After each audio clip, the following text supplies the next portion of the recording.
नमस्कार, अग्रविजन चैनल में आपका स्वागत है और आप देख रहे हैं कार्यक्रम स्वदेश।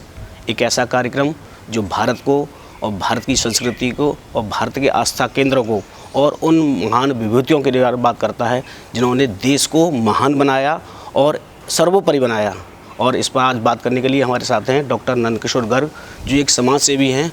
उनका एक ही धर्म है, राष्ट्र सर्वोपरि। स्वागत है आपका। धन्यवाद, नमस्कार। वसुदेव सुतं देवम कंसचारूढ़ मर्दनम देवकी परमानंदम कृष्णम वंदे जगद्गुरु। जो जगत के गुरु हैं भगवान श्री कृष्ण, आज हम उनकी बात करेंगे। जो कृष्णा सर्किट है वो कौन कौन से मंदिर उसमें जुड़ेंगे? पिछले 9-10 साल में भारत के अंदर अपने प्राचीन मान्यताओं की ओर आस्था, अपनी संस्कृति और इस देश को जिसने गढ़ा है, जो देश आज बना है तो किन किन के कारण बना। डॉक्टर राम मनोहर लोहिया जी एक बहुत बड़े राजनीतिक व्यक्ति थे जो नास्तिक भी थे, परंतु उन्होंने लिखा है कि इस देश में राम को, कृष्ण को और शिव को हटा दें तो कुछ नहीं बचेगा। मैं इनको भगवान नहीं मानता, परंतु उनके बिना भारत की कल्पना नहीं की जा सकती। क्यों कहा कि यदि राम ना होते, वो युग त्रेता युग है, उस राम ने उत्तर भारत को दक्षिण भारत के साथ जोड़ा और नेपाल आज के जनकपुर तक जोड़ा। तो कृष्ण तो इससे भी आगे चले गए। कृष्ण ने पूरे भारत को मथुरा, वृंदावन, ब्रज क्षेत्र में पैदा होकर उन्होंने पूर्व भारत में त्रिपुरा तक, मणिपुर तक और पश्चिमी भारत में द्वारका जाके बसाई। कितना बड़ा काम उन्होंने किया। एक भगवान कृष्ण ने 5100 साल पहले, बहुत पुराना नहीं, इसको मैथोलॉजी कहना, पौराणिक कहना मैं समझता हूँ उचित नहीं है, इतिहास है। और इस इतिहास को इसी परिप्रेक्ष्य में देखेंगे तो हमें समझ में जल्दी आएगा।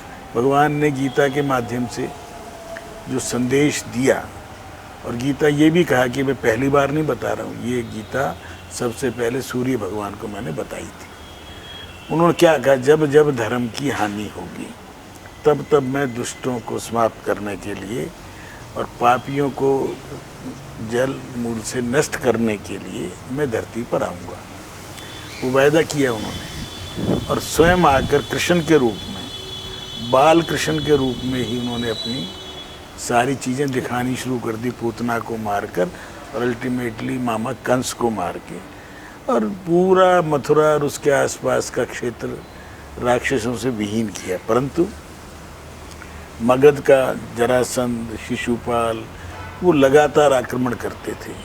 और बलदाऊ बड़े भाई भगवान कृष्ण, आखिर में उन्होंने ये भी तय किया कि रोज़ रोज़ की लड़ाई छोड़ देते हैं, हम ही छोड़ देते हैं ब्रज को।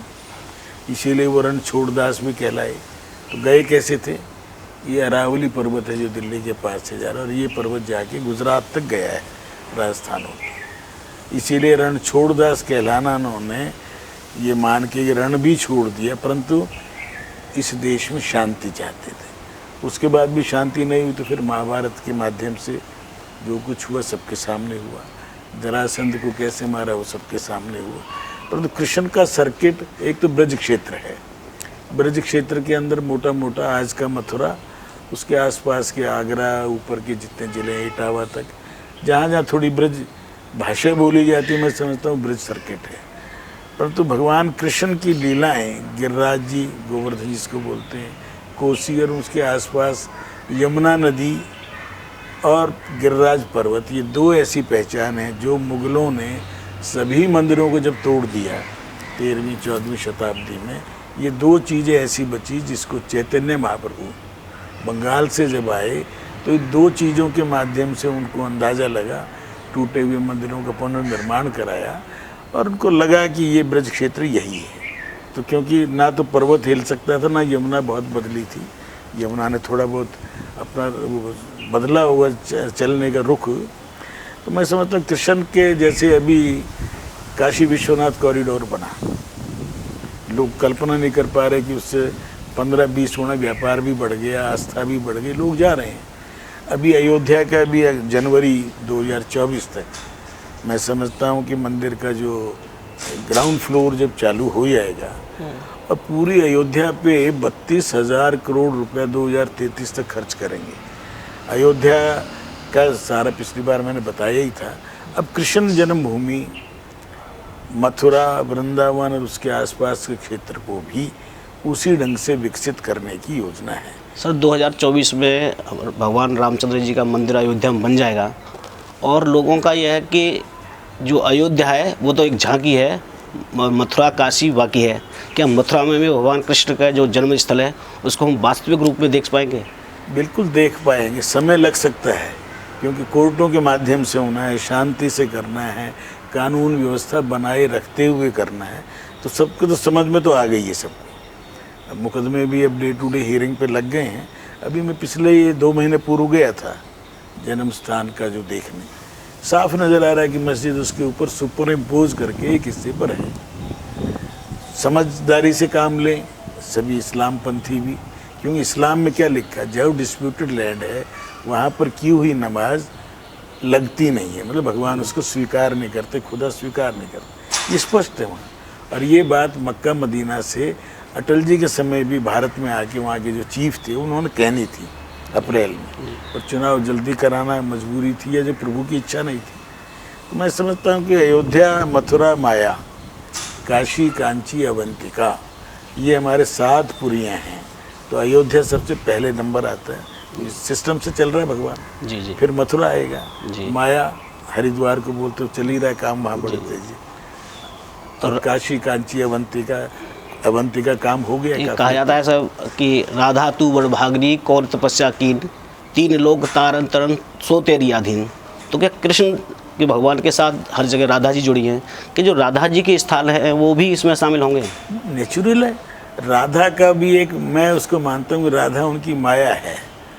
मतलब कोई राधा को मैं उस रूप में नहीं मानता जिस रूप में अधिकांश आज लोग मानते हैं। वो राधा अमूर्त है, परंतु भगवान की उनसे कोई प्रेमिका दिखाकर ये एक छोटापन दिखाया हमारे कुछ भक्ति काल के कवियों ने। रुक्मणी थी उनकी अर्धांगिनी, सत्यभामा थी या बाकी, परंतु राधा का एक वर्णन आता है पर भागवत में नहीं आता। पर वो उनकी माया है। माया क्या है कि उनकी एक किस्म छाया है जी।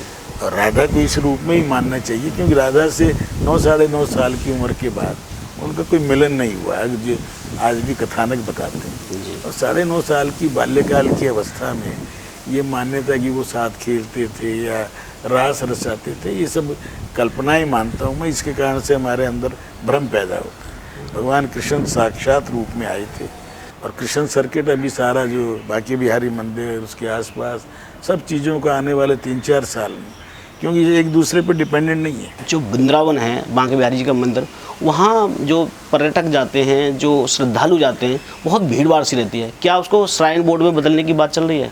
उसकी पूरी योजनाएं चल रही हैं श्राइन बोर्ड की। क्या उसको तो आसपास का एरिया खाली कराया जाए। अगर वहाँ आदमी 1 लाख आदमी रोज़ जाएगा तो 1 लाख लोग आदमी भगदड़ मच जाए तो कितने लोग मरेंगे। भीड़ी गलियाँ हैं, वहाँ जाते हैं लोग, निकलते हैं, लस्सी वस्सी पी, और वहीं पे उसको ना नाला ना सीवर, कोई व्यवस्थाएं नहीं हो सकती उस भीड़ भाड़। इसलिए उनका पुनर्वास करना, लोगों को राजी करके, जैसे अयोध्या में चल रहा है, काशी में चला, सब लोगों को समझाना होगा, दुकानदारों को भी, आसपास के आश्रम वालों को भी। जितना आपका आज है उससे थोड़ा बड़ा बना के सरकार देगी, परंतु खुले करो। अगर लाखों लोग आएंगे, जनसंख्या 140 करोड़ है, कभी भगवान के टाइम में कितनी होगी? 10 करोड़ होगी उससे। आज भक्त लोग बढ़ेंगे तो उनके लिए सुविधाएं चाहिए, उनके लिए आने जाने की व्यवस्थाएं चाहिए। आज कई किलोमीटर से पैदल चलना पड़े तो कैसे जाएगा? इसलिए वो सारा नए ढंग से, नई सोच से आज की सरकारें चल रही हैं। और योगी जी के खुद एक महंत हैं, उनको राजी करना धार्मिक लोगों को थोड़ा आसान है जी। दूसरा कोई समझाएगा तो जल्दी नहीं मानेगा, परंतु स्वयं महंत हैं, स्वयं साधु संत योगी हैं, तो इसलिए उनको बात को लोग ध्यान ज़्यादा देते हैं। इसी ढंग से कृष्ण भगवान का भी द्वारका में खूब काम चल रहे हैं। द्वारका के आसपास सारा इस्लाम पंथियों ने घेर लिया था, गंदगी थी। कल कुछ तो साफ हो गई होगी जब भगवान ने इतना बड़ा जो भूकंप वो भेजा है, तूफान जो आया वाटर का, ये कुछ तो उसके बहाने साफ कल हुआ होगा। और बहुत काम होंगे। अब आस्था अब लोगों की बढ़ रही है। पहले के लोगों को लगता था कि ये फटी जीन पहनने वाले मंदिर जाएंगे तो ये क्या सीखेंगे, वो ज़्यादा जा रहे हैं आज। उनको पता चला कि जब वहाँ अमेरिका से लोग आ गए जिनको हमने हिप्पी बोलना शुरू किया था, जी जी, वो हरे कृष्णा सड़कों पे 50 साल से लगातार प्रभुपाद जी के कारण यूरोप, अमेरिका, अफ्रीका सभी देशों में आज लगे हुए हैं, तो यहाँ क्यों नहीं। सर कृष्ण भगवान को द्वारकाधीश कहा जाता है। जब मथुरा नगरी से द्वारका में गए थे कृष्ण भगवान, तो वहाँ के वो राजा रहे। उसके बाद यहाँ के राजा बलदेव जी थे, दाऊ जी उनके बड़े भैया, तो उनका भी उस सर्किट में कुछ रहेगा। अलग कर ही नहीं सकते आप बलदाऊ को। कृष्ण बलदाऊ साथ ही बोला जाएगा, राधा कृष्ण बोला जाएगा, कोई उसको कल्पना माने या साक्षात माने। रुक्मण का नाम कम आता है जी, परंतु आएगा वो, क्यों, हमारी मान्यताएं बन गई। परंतु त्रिपुरा में, मणिपुर में वैष्णव धर्म को मानने वाले, जहाँ अभी भी वहाँ पर जो ईसाई मानने वालों जो झगड़ा क्यों चल रहा है, जो मैतेई हैं, जो घाटी में ओरिजिनल लोग हैं, उनको वहाँ टिकने ना दें, ये कोशिश चल रही है। जब सर कृष्ण भगवान की बात आती है तो कुरुक्षेत्र अलग नहीं रहता, कि कुरुक्षेत्र में भी कुछ विकास के ऐसे। कुरुक्षेत्र में पहले ही से बहुत काम चल रहा है। कुरुक्षेत्र का तो मैं समझता हूँ गुलजारी लाल नंदा जी जब गृह मंत्री थे 60s में, उसके बाद उनका हरियाणा के प्रति थोड़ा रुझान था। कुरुक्षेत्र के अंदर इसीलिए कुरुक्षेत्र विश्वविद्यालय बना जी, उसका नाम बदला तो उस पर एजिटेशन हुआ, फिर वापस कुरुक्षेत्र करना पड़ा। कुरुक्षेत्र, करनाल, सोनीपत, ये सब वो हैं जो 5 गांव मांगे, जी, जिसको आज बागपत बोलते हो, तिलपत बोलते हो, तो कुल 5 गांव मांगे, वो भी नहीं दिए थे ना। तो ये सब ऐतिहासिक स्थल हैं। वो जो महल भी निकल गया जिसके अंदर जलाने की लाक्षागृह, वो रथ भी निकले हैं, अभी सारी खुदाई चल रही। पुराना किले में जो खुदाई चल रही है अभी 2000 साल तक ही पहुँचे हैं, क्योंकि 500 साल की जो लेयर बन जाती है जी, जी, उसकी खुदाई चल रही है। तो पुराना किले से भी बहुत कुछ वो सारे निकलेंगे, राखी गढ़ी में निकल रहा है। तो ये सारी चीज़ की कृष्ण का विस्तार पूरे देश में है। तो सर जब कृष्ण भगवान की बात आती है तो पांडवों की बात आती है, जो गांधार नरेश थे, तो गांधार का इससे क्या लिंक हुआ? ये हमारे विवाह, हमारे जो उसको आज अफगानिस्तान या गांधार बोल जी, वो सब अभी भी, मैं अटल जी का कल एक पुराना सुन रहा था, वो अफगानिस्तान गए तो वहाँ उन्होंने कहा भी ये कनिष्क नाम क्यों रखा आपने, होटल का नाम कनिष्क क्यों रखा? कहने कनिष्क हमारे पूर्वज थे, कनिष्क राजा थे हमारे। तो ये गर्व आज भी वहाँ करते हैं। और बाबर की उन्होंने पूछा कहाँ है कब्र, कहने हमें तो नहीं पता कहाँ है, फिर भी ढूंढ ढांड के देखी तो टूटी फूटी एक वो थी। उन सबको याद है हम कौन थे। मैं पीछे गया चीन में, तिब्बत वाले हिस्से में, तो होटल का नाम ब्रह्मपुत्र है, जबकि नदी का नाम वो ब्रह्मपुत्र नहीं बोलते, हम बोलते हैं। जी, सबको सब याद है, केवल हम शक्तिहीन थे, कमज़ोर थे। तो किसी का नाम, छोटा नाम है ना, थोड़ा ख़राब गांव में बच्चे कर देते हैं जो थोड़ा गरीब हो, और जब थोड़ा वो संपन्न हो जाए तो वो जी कृष्ण लाल जी हो जाएंगे, अदरवाइज कृष्णा हो जाएगा। जी, ये एक नियम है प्रकृति। आज भारत, आज की रिपोर्ट है कि भारत तीसरा सबसे बड़ा जीडीपी वर्ल्ड जीटी में कंट्रीब्यूटर है, 3rd लार्जेस्ट। तो हमारी शक्ति बढ़ेगी, हमारी आर्थिक शक्ति बढ़ेगी, हम विज्ञान में सब चीज़ों में आगे जाएंगे। अभी चंद्रयान भेज रहे हैं, मंगलयान फिर भेज रहे हैं, ये हमारी शक्ति के परिचायक हैं। सर हमारे जो आस्था के जो कुंज हैं, ये पुंज हैं, उनका बहुत बड़ा महत्व है। ये युवा पीढ़ी है, जिस तरह से गेम के माध्यम से दूसरे धर्म के बारे में चले जाते हैं, युवाओं को ऐसा कौन सा संदेश हमें देना चाहिए कि वो इस चीज़ को समझें और जानें? युवाओं की कोई गलती नहीं है, इसके बीच की 2 पीढ़ियाँ जो मेरी और गई हैं आप जैसों, उनकी गलती, उन्होंने उन युवाओं को उस पर डाला ही नहीं, उस रास्ते पर। आप वेस्टर्न एजुकेशन के नाम पर अंग्रेजी के ऊपर जोर मार के, तो आज कल आपने पढ़िया देवबंद से क्या फतवा आया? जी, देवबंद में मदरसों में पढ़ने वाले बच्चे इंग्लिश नहीं पढ़ें, क्यों? इंग्लिश पढ़ने से उससे वो कट रहे हैं, लिबरल हो जाएंगे, लिबरल हो जाएंगे तो सोचने लग जाएंगे। और हिंदू धर्म में तर्क करने की शुरू से ही चारवाक ने कहा घी पियो कर्ज लेके, उसे भी ऋषि मान लिया। हमारे यहाँ किसी को भी अधिकार था कोई बात कहे, जब वो ठीक हो या गलत हो, परंतु स्वतंत्रता थी, इसके कारण से तर्क वितर्क होता था, बहस होती थी, और बहस में से जो ठीक होता था धीरे धीरे उसकी एक्सेप्टेंस होती थी। इसलिए आज भारत का समय आ गया है।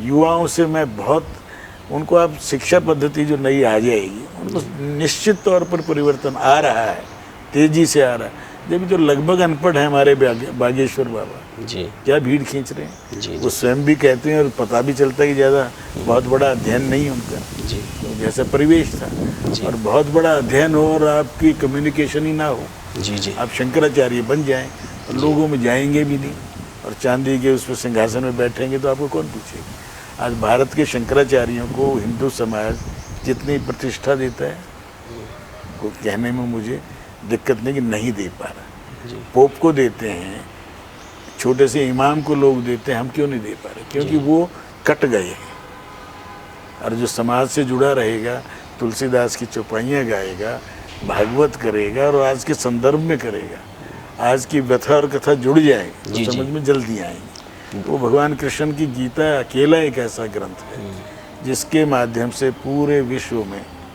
भारत अपनी बहुत महत्वपूर्ण भूमिका निभा सकता है। आज के युग में हम जी रहे हैं, उस युग में भगवान कृष्ण ज़्यादा प्रासंगिक हैं। व्यक्तिगत जीवन जीने के लिए राम प्रासंगिक हैं, जी जी समाज जीवन के लिए कृष्ण प्रासंगिक है, और सरकारों को भी कृष्ण को ज़्यादा फॉलो करना चाहिए, जो इस देश के प्रधानमंत्री बाई एंड लार्ज फॉलो कर रहे हैं। तो निश्चित तौर पर सर आपके जो शब्द हैं वो बच्चों के लिए एक मार्गदर्शन होगा उनका, और अच्छी दिशा में जाएंगे। इसके साथ ही इस कार्यक्रम से दीजिए हमें विदा, और ऐसे ही अच्छी चीज़ों को लेके फिर दोबारा आएंगे। जब तक हमारा चैनल लाइक कीजिए, सब्सक्राइब कीजिए और शेयर कीजिए। नमस्कार।